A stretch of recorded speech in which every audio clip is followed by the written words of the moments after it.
இந்த கோடை வெயிலோட சூட்டை விட இந்த ஐபிஎல்லோட சூடு தான் ரொம்ப ரொம்ப உக்கிரமா போய்கிட்டு இருக்கு. எனக்கு வந்து ஐபிஎல்ல ரொம்ப பிடிச்ச பிளேயர் அப்படின்னா எம்எஸ் தோனி தான்.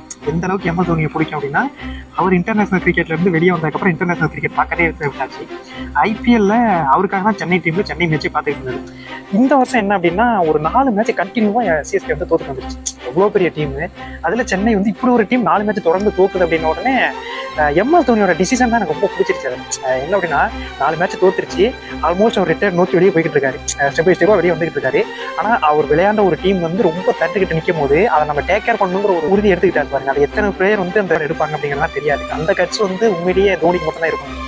ஏன்னா நீங்க யோசிச்சு பாருங்க, நீங்க ஒழுங்கா விளையாடவே இல்லை, வயசுக்கு மீறி நீங்க விளையாண்டுருப்பீங்க, 43 வயசு ஆச்சு, நீங்களாம் வந்து ரிட்டையர்ட் ஏஜ், கமெண்ட்ரியில உட்கார வேண்டிய ஆளு, அங்க உட்காரதை விட்டுட்டு இன்னும் கிரவுண்ட்ல என்ன பண்ணிட்டு இருக்கீங்கன்னா அவர் மேல பல விமர்சனம். தன்னை எப்படியாவது ப்ரூவ் பண்ணிக்கணுங்கிற இடத்துல அவர் இருக்கும்போது டீமை டேக் கேர் பண்றாரு பாரு, அது ரொம்ப முக்கியமான விஷயம்.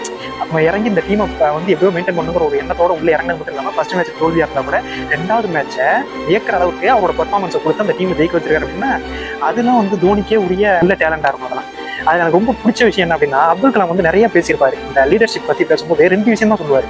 ஒண்ணு வந்து நீ மெயின்டைன்